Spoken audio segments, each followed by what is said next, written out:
In a dusty corner of New Mexico, where the sun beats down like a hammer and hope dries up faster than a prairie creek, a 48-year-old widow was about to receive a promise so impossible it would either save her soul or shatter it into a million pieces. This isn't just a story about love, it's a story about a dark secret, a hidden murder, and a prophecy that was never what it seemed. Margaret Collins thought her life was over. 3 years she'd been running her late husband's trading post, her heart as barren as the land around her. The dream of having a child, a dream she'd carried for 15 long years of marriage, had died with her Thomas. Every sunset she watched from her window felt like another day buried. Another hope turned to dust. The silver streaks in her hair weren't just signs of age. They were markers of a grief so deep it had become a part of her. The trading post was quiet that afternoon. Too quiet.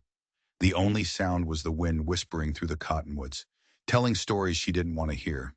She was taking inventory, counting sacks of flour and barrels of nails, trying to impose order on a world that felt chaotic and empty.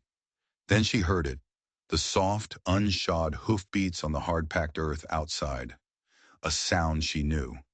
Through the window she saw him, a Comanche warrior, sitting tall on a magnificent paint horse, his silhouette cutting a powerful figure against the dying sun. She'd seen him before, always on the edge of things, his eyes missing nothing. The local Comanche band, led by Chief Toucher Wicker, traded with her sometimes. But this man was different. He never spoke, just watched, with an intelligence that was both unsettling and magnetic. Today he was alone. Margaret smoothed the front of her simple brown dress, a nervous habit she couldn't break. Her hand went to the pistol at her hip, her husband's old Colt. It wasn't that she was afraid of the Comanche. They had always been honorable. It was the frontier itself that taught you caution. It was the quiet that came before the storm. She stepped outside, the dry heat hitting her face. "Good afternoon," she said, her voice steadier than she felt. She used the few Comanche words she knew, a small gesture of respect. The warrior dismounted in a single, fluid motion. He was tall, his skin the color of polished bronze, marked with the story of his life in tattoos and scars. His long black hair was adorned with feathers, framing a face that was brutally handsome. He carried himself with a quiet power that made the air around him feel thick, charged. "I am called Takodinia," he said, his English perfect, his voice a low rumble that seemed to come from the earth itself. "In your tongue, it means he who brings the storm, but you may call me Stormwalker." Margaret simply nodded. "I'm Margaret Collins. Welcome. What can I do for you today?" She expected him to ask for tools or maybe tobacco, but Stormwalker's eyes, dark and intense, seemed to look right through her, past the hardened widow, and into the broken heart of the woman she used to be. "I come not for trade," he said, his words slow and deliberate. "I come for you." The air crackled, the wind died. For a heartbeat, the world stopped turning. Margaret's breath caught in her throat. Was this a threat? A proposition? Something else entirely? Her mind raced, but her heart was pounding a rhythm she hadn't felt in years. A rhythm of fear, yes, but also something else. Something wild.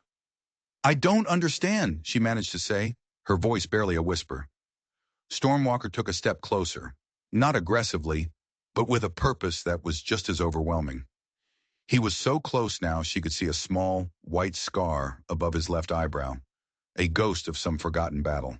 "You are like the prairie in winter," he said, his voice softening, becoming almost gentle. "Beautiful but barren. Your heart grieves for the children you never bore, the life that was promised but never given."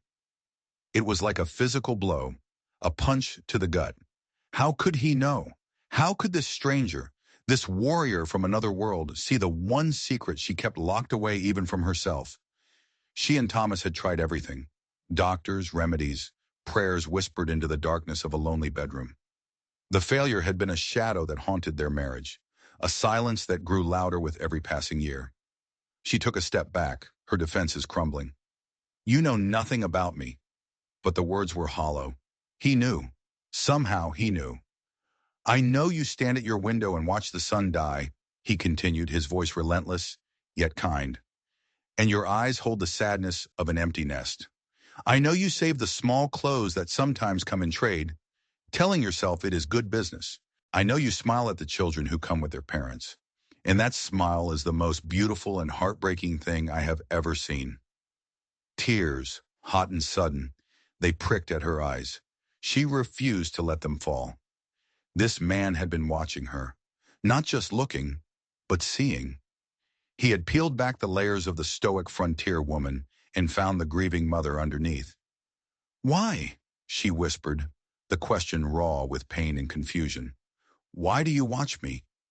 His fierce expression softened, and for a second she saw a flicker of his own pain, a vulnerability that mirrored her own. Because I see in you what my people value most, strength that bends but does not break, wisdom earned through suffering, and a heart that remains open despite great loss. He paused, and she could feel him gathering himself for what was coming next, the real reason he was here. My wife died in childbirth. 3 winters have passed. Our son went with her. The medicine man said my line was cursed, that I would never father a living child. He looked away for a moment, towards the distant mountains, and Margaret felt a pang of empathy so sharp it stole her breath. He knew her sorrow because he carried his own. But dreams have come to me, he said, his gaze locking back onto hers, intense and unwavering. Visions of a woman with hair like autumn grass and eyes the color of storm clouds. A woman bearing my child when the seasons turn full circle. Her hand flew to her mouth, a silent gasp. Autumn grass, storm clouds. He was talking about her. It was insane. It was impossible. That's prophecy, she stammered. I don't believe in such things. It is not prophecy, Stormwalker corrected gently. It is hope. The kind of hope that makes a man willing to bridge 2 worlds. He reached into a leather pouch at his side and pulled out something wrapped in soft deerskin. He unfolded it carefully, revealing a silver locket. It was beautiful, clearly made by a white craftsman, but it had been decorated with the most intricate Comanche beadwork she had ever seen. Tiny beads in vibrant colors, woven into patterns that seemed to pulse with life. This belonged to my wife, he said. I offer it to you. If you accept this, you accept my pledge. What pledge? Margaret asked, though a terrifying, exhilarating part of her already knew the answer. Stormwalker's eyes never left hers. He held her captive with his gaze, with the sheer force of his belief. And then he spoke the words that would ignite the rest of her life. By the next full moon, he said, his voice low and certain, you will have our child in your womb. The world tilted on its axis. The impossible promise hung in the air between them, shimmering like a heat haze. It wasn't the shock that hit her hardest. It wasn't the scandal or the danger. It was the hope. A terrible, fierce, beautiful hope that she thought she had buried forever. It rose up in her like a flood, threatening to drown all her carefully constructed reason. That's impossible, she choked out, her voice cracking. The words were a lie, and they both knew it. Her heart was screaming yes. I'm 48 years old. I was barren my entire marriage. Your marriage was to a good man, Stormwalker said, with a quiet confidence that was more convincing than any argument. But he was not the right man. Some seeds, he added, his voice dropping, need different soil to grow. She stared at the locket. It lay in his calloused palm, the silver glowing in the last rays of the sun. It was more than a gift. It was a choice, a doorway to a life she had never dared to imagine. You don't know me, she said, a last desperate attempt to hold on to the safe, lonely world she knew. I know enough, he replied. I know you are brave enough to stay in this place alone. I know you are kind enough to give credit to a family with hungry children. I know you are strong enough to handle a rifle and wise enough to know when not to use it. And I know you want this more than you have ever wanted anything. He was right. God help her. He was right. Every defense she had, every wall she had built around her heart, crumbled to dust. This longing was the truth of her. It was the prayer she whispered to a God who never answered. It was the dream that kept her sane after Thomas died. But this was madness. She was a respectable widow. He was a Comanche warrior. What he was suggesting, it would make her an outcast. It could get them both killed. And yet, looking into his eyes, she didn't see a savage. She saw a man laying his soul at her feet, a man who understood her in a way no one, not even Thomas, ever had. "The full moon is in 3 weeks," she heard herself say. The words came out before she could stop them. "Yeah," he said. "And you truly believe?" "I believe some things are written in the stars," he said. "And I believe you feel the truth of it, even as your mind fights it." She closed her eyes. Her practical, sensible mind was at war with a deeper, older part of her, a part that believed in miracles and desert stars and promises whispered on the wind.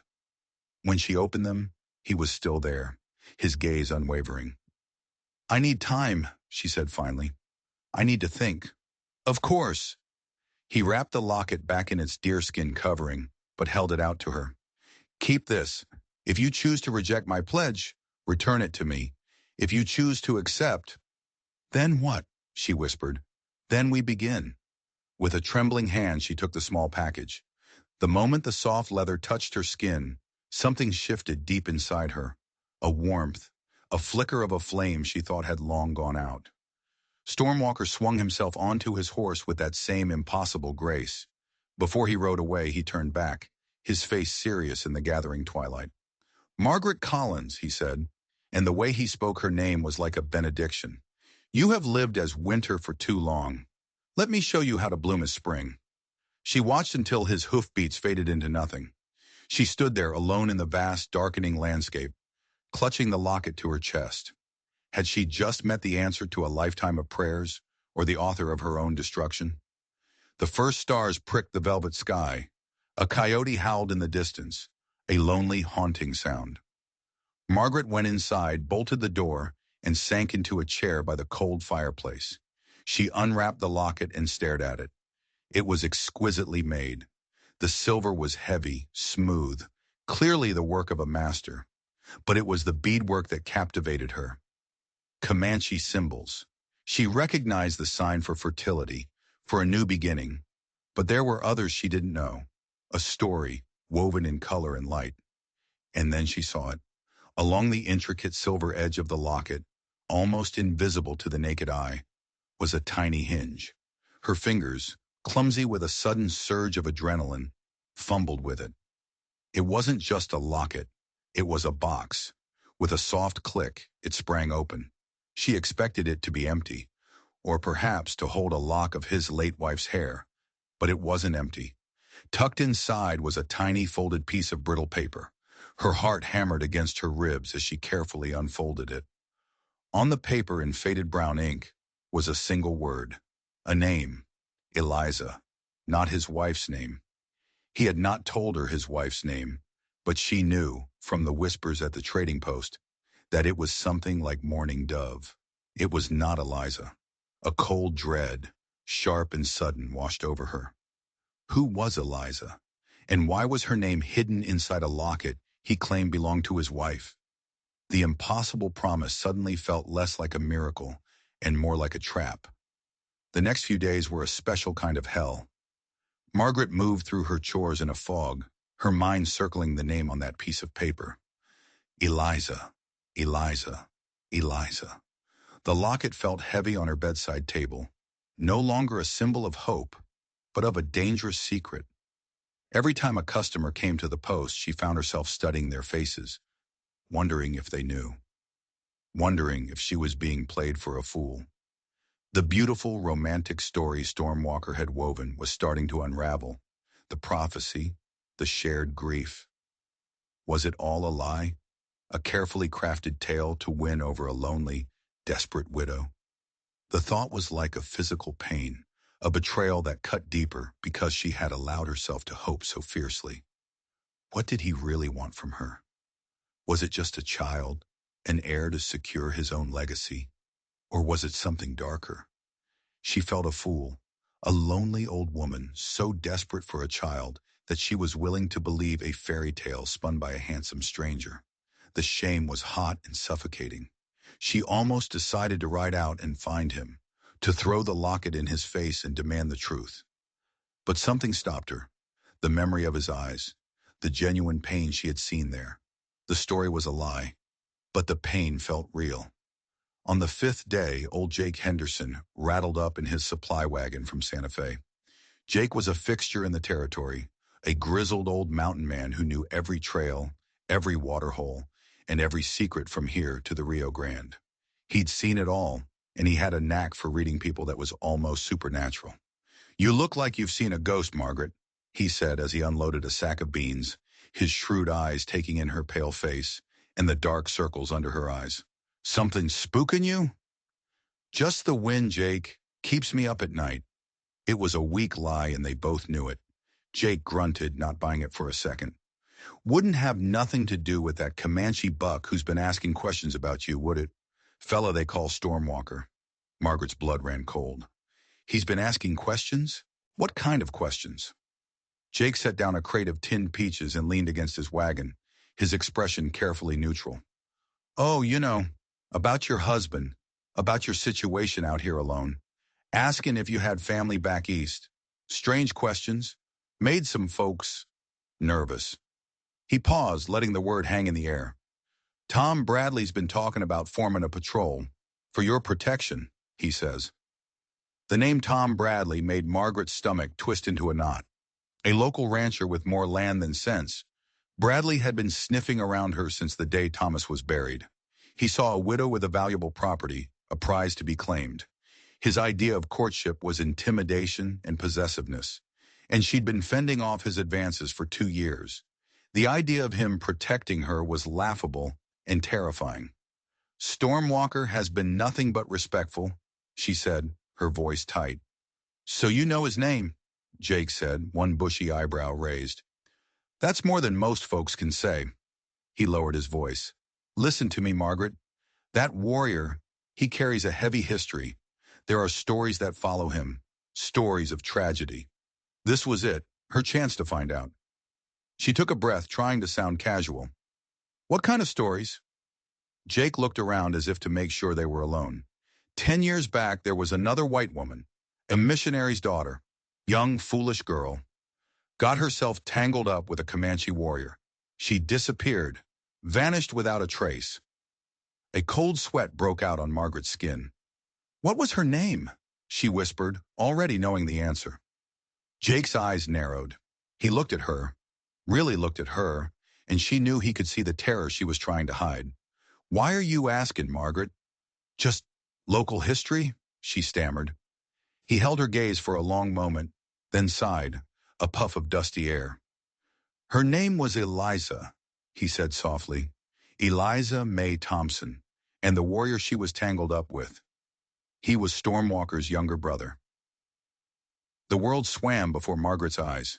His brother, not him. A wave of relief washed over her, so powerful it almost buckled her knees. But it was followed immediately by a fresh wave of suspicion. If Eliza was involved with his brother, why did Stormwalker have her name in a locket he claimed belonged to his wife? The lies were piling up, one on top of the other, forming a structure so dark and complex she couldn't see the shape of it. Before she could ask Jake another question, the sound of galloping horses shattered the quiet. Tom Bradley. He wasn't alone. He had 2 of his hired guns with him. They rode up hard, kicking up a cloud of dust, their faces grim. "Speak of the devil," Jake muttered, his hand moving to rest casually on the butt of his pistol. Bradley swung down from his horse with his usual aggressive swagger. He was a big man, running to fat, with pale, greedy eyes that always seemed to be calculating what he could take. "Margaret, darling," he boomed, striding into the trading post as if he owned it. "Heard you had an unwelcome guest the other day. Came to make sure you're all right." "All my visitors are welcome, Mr. Bradley, as long as they behave themselves," she replied, her voice like ice. Bradley's face darkened. "Don't play coy with me. That savage has been seen near your property. It's got the whole territory on edge. A respectable woman can't be seen consorting with his kind. It gives them ideas." "The only ideas being given around here are yours," Margaret shot back, her fear being replaced by a hot, cleansing anger. "Now, Tom," Jake Henderson cut in, stepping between them. The lady can handle her own affairs. Maybe you ought to mind yours." Bradley ignored him. His eyes were locked on Margaret, a possessive, ugly gleam in them. "Your husband was my friend, Margaret. He asked me to look after you. And that's what I'm doing. This foolishness with the Indians stops now. You're my responsibility." "Thomas never said any such thing," she cried, horrified. It was a lie, a blatant, disgusting lie to claim ownership of her. "He did," Bradley insisted, taking a step closer, his bulk crowding her. "And as the man who's going to be your husband, I'm telling you, it's over." That was it. That was the spark that lit the powder keg. In that one horrible moment, everything became crystal clear. She had been wrestling with Stormwalker's proposal, agonizing over his lies, terrified of the unknown. But listening to Tom Bradley, a man who saw her as nothing more than property to be acquired, she realized the truth. The real danger wasn't Stormwalker's secrets.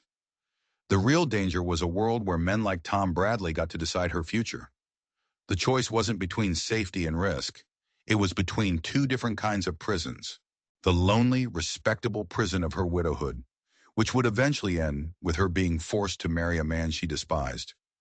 Or the dangerous, uncertain freedom offered by a man who, whatever his secrets, saw her as an equal, a warrior. A cold, hard calm settled over her. She looked Tom Bradley straight in the eye. "Get off my land," she said, her voice quiet but filled with steel. Bradley blinked, shocked by her defiance. "What did you say?" "You heard me," she said, taking a step forward, invading his space for a change. "Get off my property, and if you ever speak to me like that again, you'll be pulling back a bloody stump where your hand used to be. Now get out." She had never spoken like that in her life. The words felt foreign and powerful in her mouth. Bradley stared at her, his jaw slack. Then his eyes flickered to Jake Henderson, whose hand was no longer resting casually on his pistol. It was gripping it. A dark, ugly flush crept up Bradley's neck. He was a bully, and like all bullies, he was a coward at his core. "This isn't over," he snarled, backing away toward the door. "You'll come to your senses. A woman alone can't survive out here." "Watch me," Margaret said softly. After Bradley and his men had stormed off in a cloud of impotent rage, Jake gave her a long, appraising look. "That man is a snake in the grass," he said. "Be careful, Margaret. He won't forget this." "I'm not afraid of him anymore," she replied, and was surprised to find it was true. That evening, as the sun bled across the horizon, Margaret made her decision. She walked into her bedroom, picked up the silver locket, and fastened it around her neck. The metal was cool against her skin. It was a lie. It was a mystery, but it was also a choice. Her choice. She would have her child, and she would have the truth, whatever the cost. 2 days later, as if summoned by her decision, Stormwalker returned. She saw him coming from a long way off, a lone rider moving through the vast emptiness of the plains. She didn't wait for him to reach the post. She walked out to meet him, her head held high, the locket gleaming at her throat, a declaration of war against the life she was leaving behind. His eyes went straight to the locket, a flicker of something, relief, triumph, maybe even joy, crossed his stoic face. "You have decided," he said. It wasn't a question.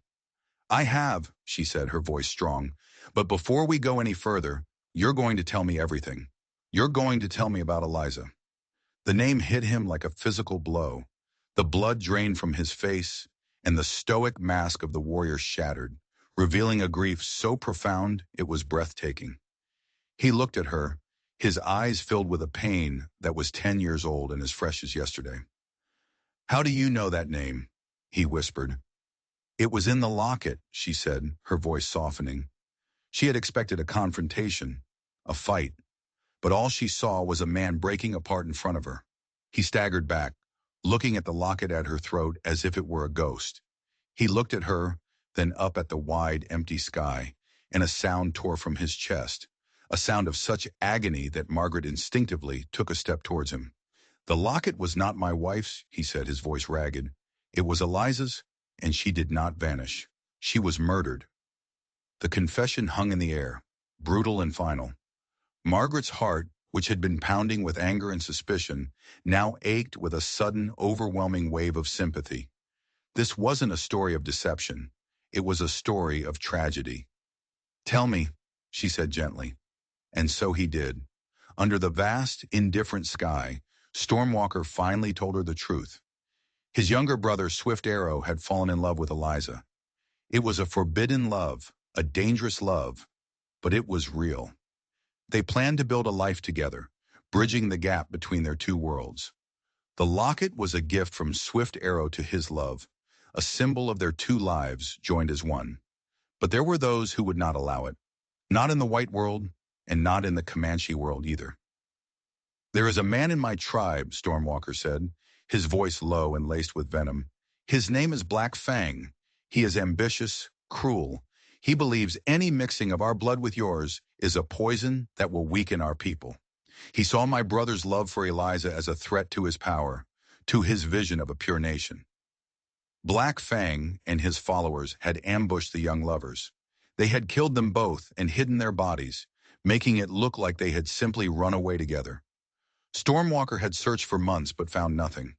It was only later, through a drunken confession from one of Black Fang's warriors, that he learned the horrific truth. But he had no proof. The warrior was killed the next day in a hunting accident.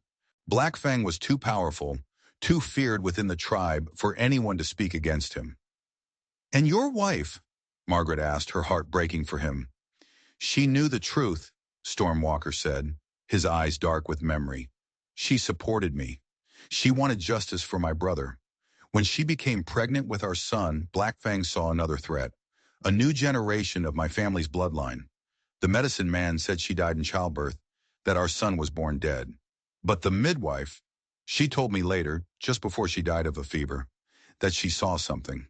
A powder Black Fang's sister had given my wife to ease the pain. It was not a curse that killed my family, Margaret. It was poison." Margaret felt sick. This man had not just lost a wife and child. His entire family had been systematically destroyed by a political rival. His grief wasn't just for his loss. It was for the justice he could never get. "The prophecy," she whispered. "The vision." "There was no vision," he confessed, his voice heavy with the weight of his deception. "Not from the spirits.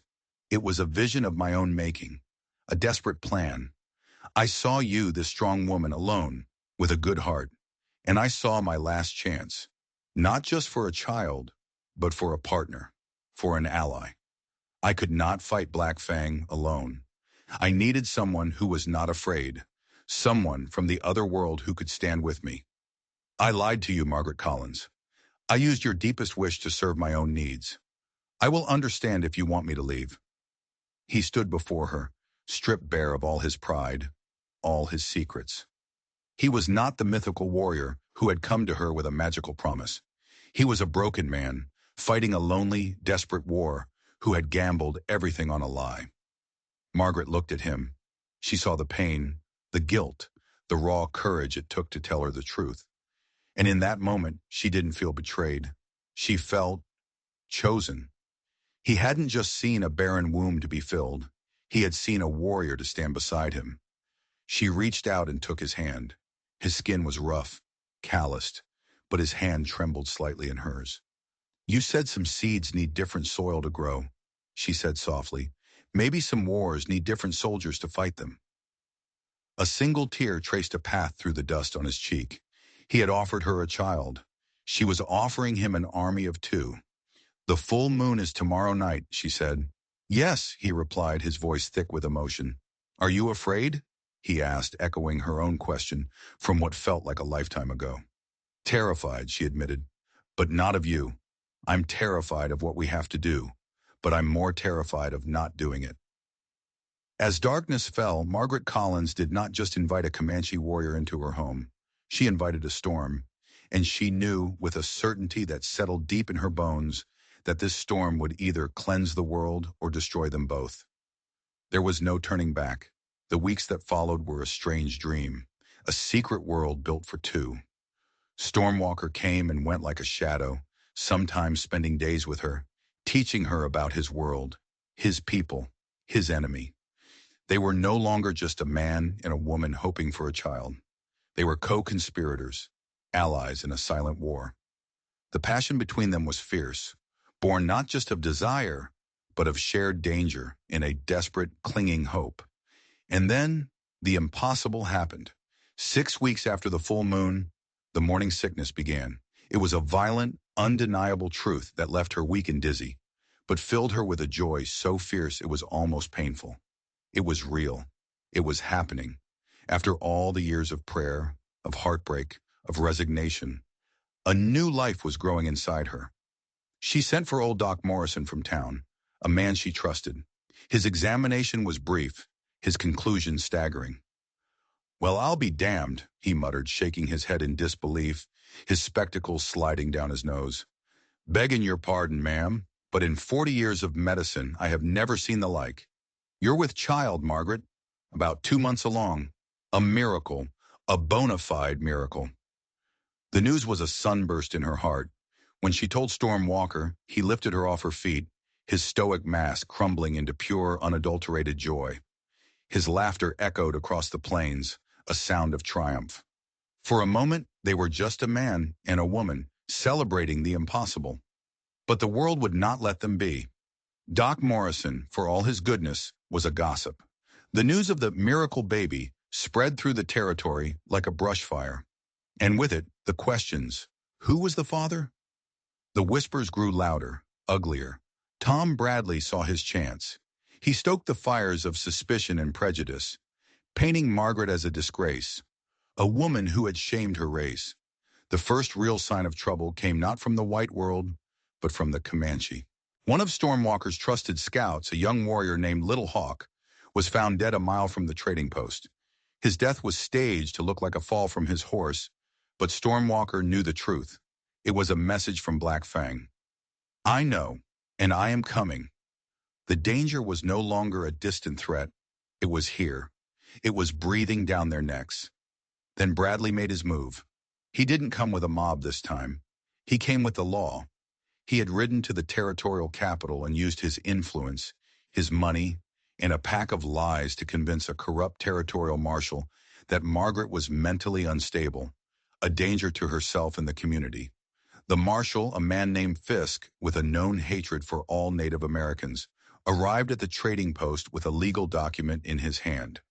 It was an order to have Margaret committed for evaluation and to place her property under the protective custody of the territory, to be managed, of course, by Tom Bradley. It was a legal lynching, a clever, cruel way to steal her land and destroy her life.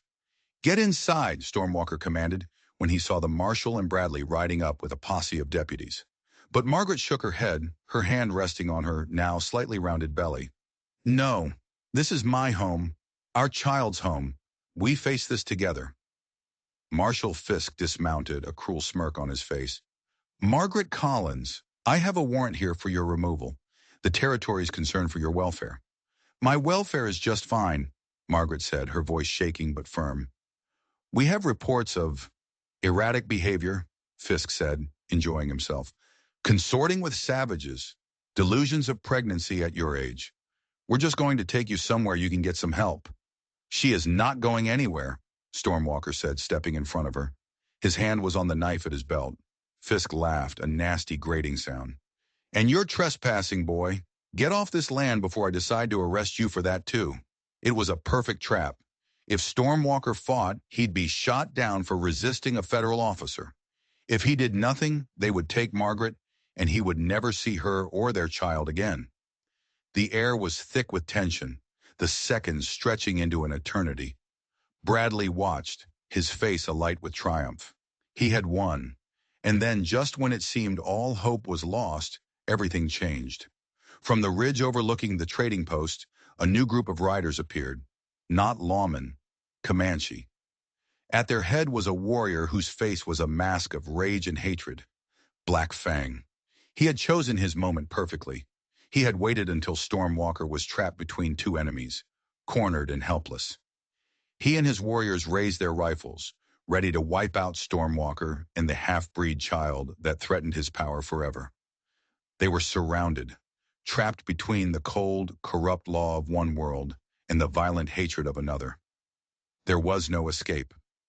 Stormwalker looked at Margaret, his eyes filled with a terrible despair. He had brought this destruction upon her.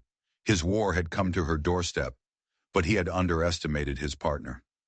Margaret's mind was racing, not with fear, but with a cold, clear, calculating rage. She saw the board, she saw the pieces, and she saw the one, desperate, impossible move that could save them all. She ignored the Comanche on the ridge. She ignored Stormwalker. She looked straight at the smirking face of Marshal Fisk. "Marshal," she said, her voice ringing out in the sudden deadly silence. "You came here to enforce the law. Is that right?" Fisk looked confused. "That's right, ma'am." "Then you should be very interested in a man who has been breaking it for years," she continued, her voice gaining strength. "A man who has been running the largest cattle rustling operation in this territory. A man who has stolen from every rancher between here and Santa Fe, altering brands, bribing inspectors." She paused, then pointed a trembling finger straight at Tom Bradley. "A man like him."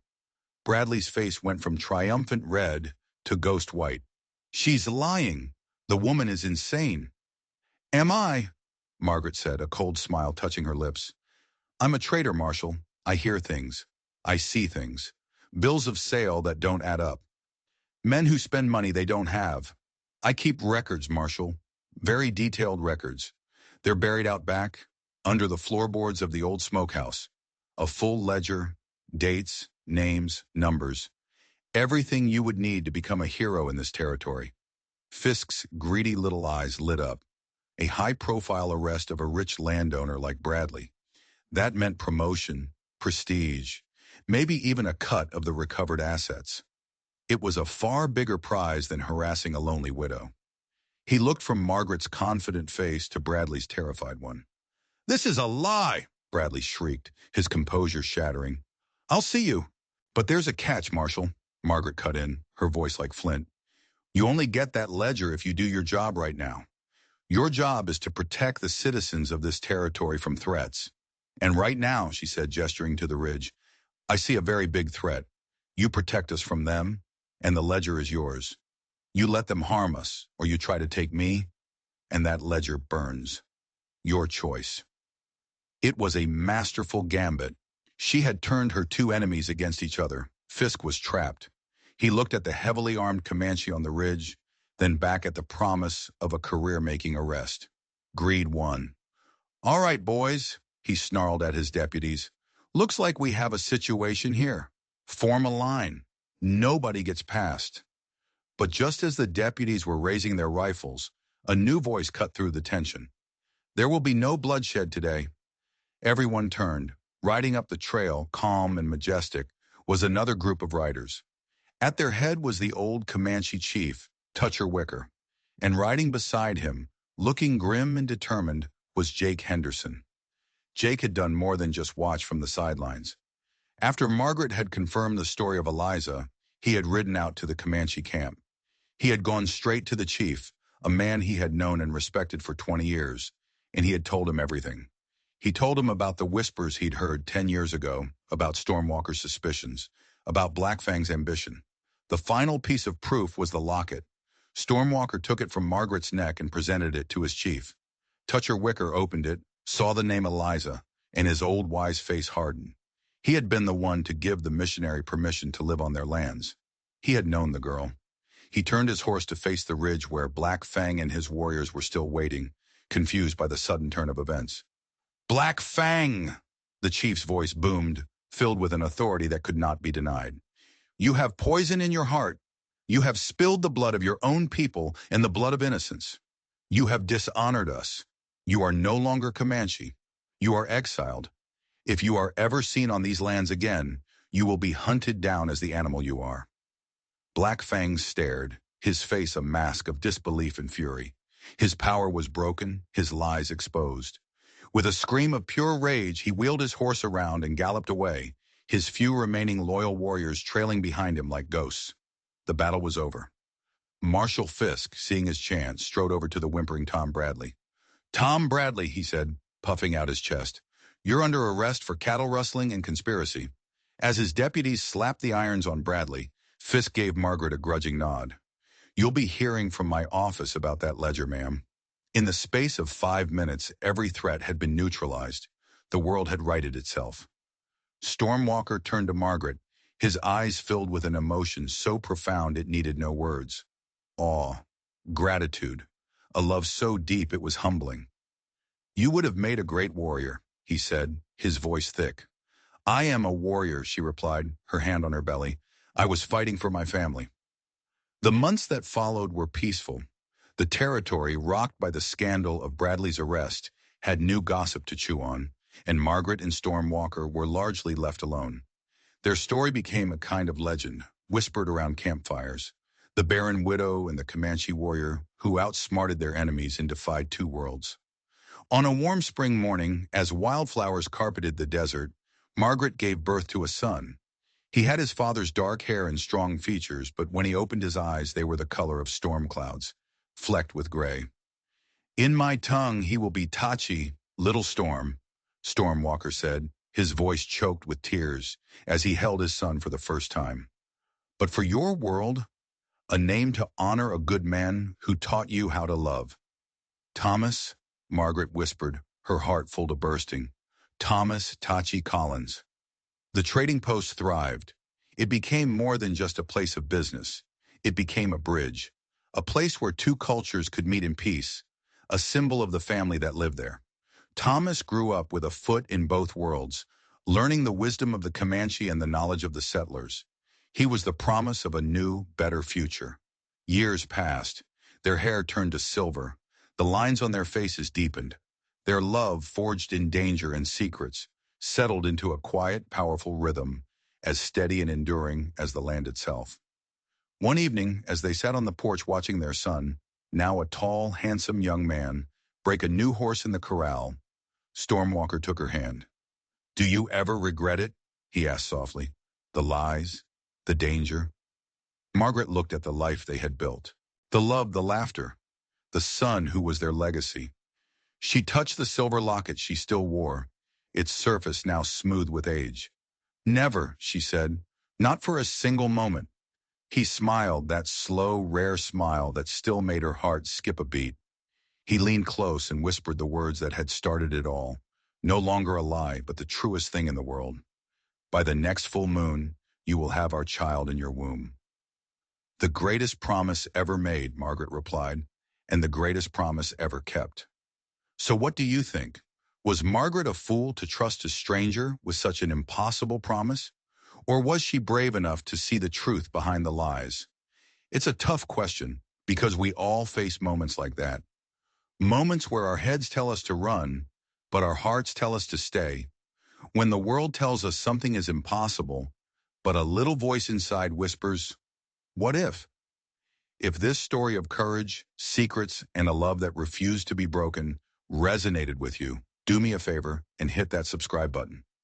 We share stories like this every week, tales of ordinary people caught in extraordinary circumstances who show us what the human heart is truly capable of. And I want to know what you think in the comments below. Who was the real villain of this story? Tom Bradley, Black Fang, or the prejudice that fueled them both? I read every single comment, and I can't wait to hear your take. Thanks for stopping by, and we'll see you in the next story.